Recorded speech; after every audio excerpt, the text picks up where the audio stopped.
Hey guys, so I'm here with another book review video and thank you so much कि आप सब ने मेरे previous book review video को बहुत ज़्यादा पसंद किया था. So I'm here with another one and also इसमें भी मैं एक student point of view से book का review दूँगी. This is the book जिसकी मैं एक quick short and student point of view से review देने वाली हूँ. So let's start the video.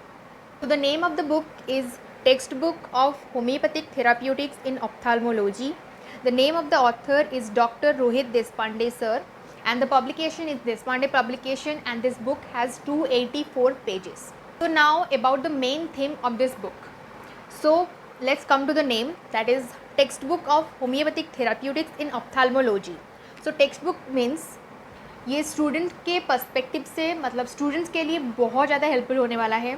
Text book of homoeopathic therapeutics in ophthalmology and we all know that ophthalmology is the branch of medical science that deals with the study of diseases of eyes. So basically इस book में आपको 36 आई diseases के बारे में जानने को मिलेगा including there homeopathic therapeutics. मतलब 36 आई डिजीजेस को सर ने ईच आई डिजीज का डेफिनेशन, उसकी कुछ कॉमन सिम्टम्स जिससे हमें लगे कि हाँ दिस इज़ द कंडीशन, फिर उसके बाद उसकी top 10 homeopathic remedies. Yes, each disease में आपको टॉप 10 होम्योपैथिक रेमेडीज़ के बारे में जानने को मिलेगा. उसका एक लिस्ट दिया है सर ने पहले, फिर उसके बाद उनको एक एक करके उसको डिस्क्राइब किया है based on the particular symptom that is related to that disease condition and उसके साथ general symptoms like physical generals like the thermal reactions, hot patient, chilly patient, thirst, desires of food, aversions and modalities को बहुत अच्छे से sir ने describe किया है. So now come to the introduction part. Because sir की जो previous book था clinical comparative of materia medica across the systems of medicine and ये book text book of homoeopathic therapeutics in ophthalmology, इन दोनों books में sir ने introduction part को इतनी ब्यूटीफुली डिस्क्राइब किया है कि आपको मतलब जनरली हम बुक्स के इंट्रोडक्शन पार्ट मतलब स्किप कर देते हैं, नहीं पढ़ते, लेकिन मुझे मतलब पसंद है कुछ कुछ बुक्स के इंट्रोडक्शन पार्ट्स पढ़ना. तो इन दोनों बुक्स के इंट्रोडक्शन पार्ट इतने इंटरेस्टिंग है तो इसलिए मैंने सोचा कि उसके बारे में ज़रूर बताना चाहिए आप सबको, because that is like the cherry on the cake for a book. Introduction part में दो इम्पोर्टेंट वर्ड्स थे. First one is constitutional therapeutics. Yes, constitutional therapeutics में जनरली हमें बाकी जो बुक्स हमने अब तक पढ़ा है उन बुक्स में डायरेक्ट मतलब मेडिसिन दिया गया है एंड उन मेडिसिन की जो पर्टिकुलर सिम्टम्स है लाइक उस डिजीज़ से रिलेटेड जो पर्टिकुलर सिम्टम्स है वो मेंशन किया गया है. लेकिन यहाँ पे आपको कॉन्स्टिट्यूशनल थेराप्यूटिक्स मिल रहा है, मतलब उन मेडिसिन के जो पर्टिकुलर सिम्टम्स है उस डिजीज़ से रिलेटेड वो भी होगा एंड उसके साथ उसकी फिजिकल जनरल्स, इसकी modalities and physical generals including the thermal reaction, hot patient और chilly patient, and about the food desires, aversions, either the patient is thirsty or thirstless. So those are the things that are included in this therapeutic book and that's why it is called the constitutional therapeutics. And the second most important word and unique word is that the 11th medicine. जैसे कि मैंने previously बोला कि sir ने top 10 homeopathic medicine each disease के लिए describe किया है. So now what is this 11th medicine and that is the most unique thing and मैंने इसको स्टार मार्क करके भी रखा है because homeopathy we treat the patient based on the totality of symptoms. सो सर ने इसमें बताया है कि अगर सपोज कैटरैक्ट कंडीशन आपके पास आया है लेकिन उस पेशेंट की जो टोटलिटी ऑफ सिम्टम्स थे वो कुछ अलग ही मेडिसिन इंडिकेट कर रही है जो कि सर ने टॉप 10 में इंक्लूड नहीं किया है. तो इसका मतलब ये नहीं कि हम वही टॉप 10 होम्योपैथिक मेडिसिन में से ही ढूंढ के कुछ देंगे, नहीं. अगर उस पेशेंट का टोटलिटी ऑफ सिम्टम्स कुछ और मेडिसिन इंडिकेट कर रहा है so we should choose that medicine and that will be the 11th medicine for that condition. So that is the most unique thing. So now about the author, as I mentioned the name Dr. Rohit Deshpande sir, he is a renowned homeopathic doctor from Nasik, Maharashtra. and उनके बारे में मैं ज़्यादा क्या बताऊँ, मैं बस आपको इतना बोलूँगी अगर आपने उनके first book and second book दोनों बुक आपके पास होंगे तो प्लीज़ उसकी जो इंट्रोडक्शन पार्ट आपने पढ़ा होगा तो आपको पता होगा that how intelligent he is.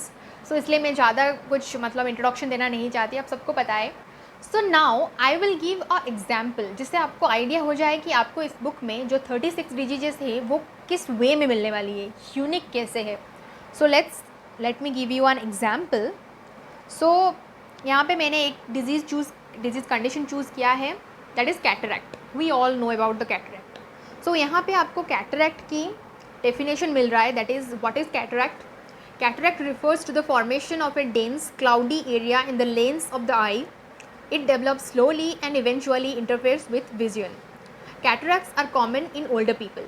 So ये एक बेसिक अबाउट द कैटरैक्ट. फिर उसके बाद इसकी कॉमन सिम्टम्स, सर ने बहुत सारे कॉमन सिम्टम्स दिया है, मैं 2-3 ही कॉमन सिम्टम्स बताऊंगी आपको. That is blurry vision, trouble seeing at night, double vision in the affected eye, और need for frequent changes in the spectacles. Okay, those are the common symptoms. फिर उसके बाद what are the top 10 homeopathic medicines? That is Silesia, Causticum, Sulfur, Calcareous, Phosphorus, Magcarb, Conium, Pulsatilla, Cannabis sativa, Euphrasia. So ये top 10 homeopathic remedies को sir ने एक list करके mention किया है. फिर उसके बाद ईच मेडिसिन को सर ने डिस्क्राइब किया है. सो मैं सिर्फ एक मेडिसिन पढ़ूंगी तो आपको एक आइडिया हो जाएगा कि कैसा है इस बुक में.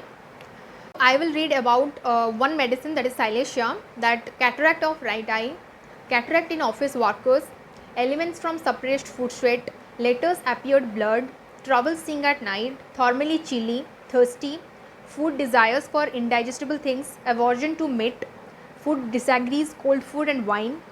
देन एग्रावेशन में सर ने बहुत सारे कंडीशंस दिया है, मैं 1-2 पढ़ूंगी. That generally aggravated in afternoon, evening, by getting feet wet, change of weather, 12 noon etcetera, and ameliorated in indoor air, pressure, room, warmth of bed, warmth of stove etcetera. So ऐसे ही आपको बाकी के जो 9 मेडिसिन कैटरैक्ट के लिए है वो आपको वैसे ही मिलेगी. सो मतलब इस बुक में आपको 36 डिजीजेस के ईच डिजीज़ की टॉप 10 होम्योपैथिक रेमेडीज़ आपको इन वे में मिलने वाली है. सो इंटरेस्टिंग है ना.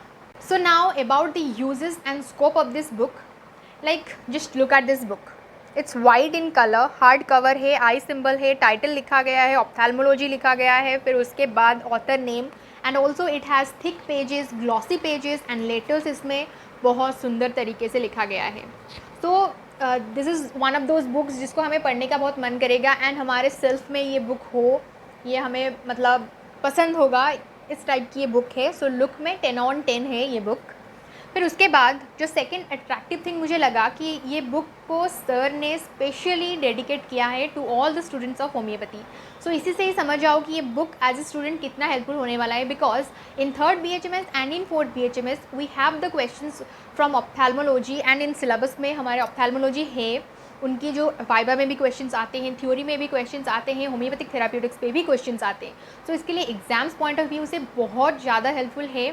And the most attractive thing is that आपको नोट्स नहीं बनाने पड़ेंगे. ये एक बुक है जिसको आप डायरेक्ट उठाओ, पढ़ो, एग्ज़ाम देने बैठो, बिकॉज यहाँ इस पर आपको कुछ नोट्स ही नहीं बनाना. सर ने ऑलरेडी इसको पॉइंट वाइज मेंशन किया है, नोट्स वाइज मेंशन किया. जैसे हम नोट्स लिखते हैं ना, सर ने ऑलरेडी इसको उसी के अकॉर्डिंग लिखा है. सो अगर आपका वाइवा एग्जाम है, आप ये बुक पकड़ोगे, फिर पढ़ोगे, that is cataract, that are the common symptoms of cataract, that are the common top 10 medicine. Because usually in therapeutics books में क्या होता है कि कैटरैक्ट फिर उसके एक मेडिसिन, उसकी सिम्टम्स, उसकी मेडिसिन फिर सिम्टम्स. लेकिन इसमें सर ने पहले व्हाट इज़ कैटरैक्ट, जैसे हम एग्जाम में आंसर लिखेंगे वैसे ही सर ने यहाँ पे मेंशन किया है व्हाट इज़ कैटरैक्ट, उसकी कॉमन सिम्टम्स, उसकी टॉप 10 होम्योपैथिक मेडिसिन का एक लिस्ट दिया है ताकि हमें क्विक रिविजन के लिए हेल्पफुल हो फॉर वाइवा एग्जाम्स, एंड फिर एक एक मेडिसिन को डिस्क्राइब किया है. And the third point is that इसमें बहुत सारे ऐसे मतलब 36 IDGs है, एंड ऐसे बहुत सारे कंडीशंस है जो हमारे टेक्स्ट बुक में इंक्लूडेड नहीं है, लेकिन हमें क्लिनिकल प्रैक्टिस में बहुत सारे कंडीशंस फेस करना पड़ेगा.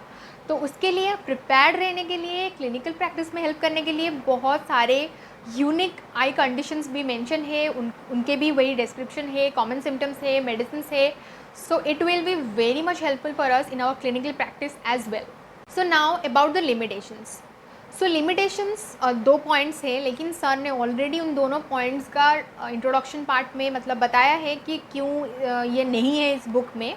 उसकी डिस्क्रिप्शन सर ने ऑलरेडी दिया है, लेकिन फिर भी मैं वो 2 पॉइंट एंड सर का डिस्क्रिप्शन दोनों ही बताना चाहूँगी.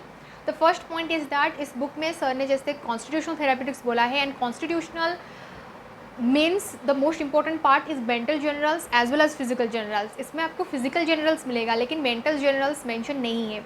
सर ने उसके लिए डिस्क्रिप्शन ये दिया है दैट बहुत ज़्यादा लेंदी हो जाता है, इसके वजह से सर ने मतलब इतने सारे मेडिसिन है तो ईच मेडिसिन की मेंटल जनरल्स भी अगर कुछ कुछ इंक्लूड करते तो बहुत ज़्यादा लेंदी हो जाता है, इस वजह से नहीं दिया है. लेकिन आई थिंक कि अगर मेंटल जनरल्स भी होता तो मतलब और ज़्यादा हेल्प मिल जाता हम सबको इसको समझने में.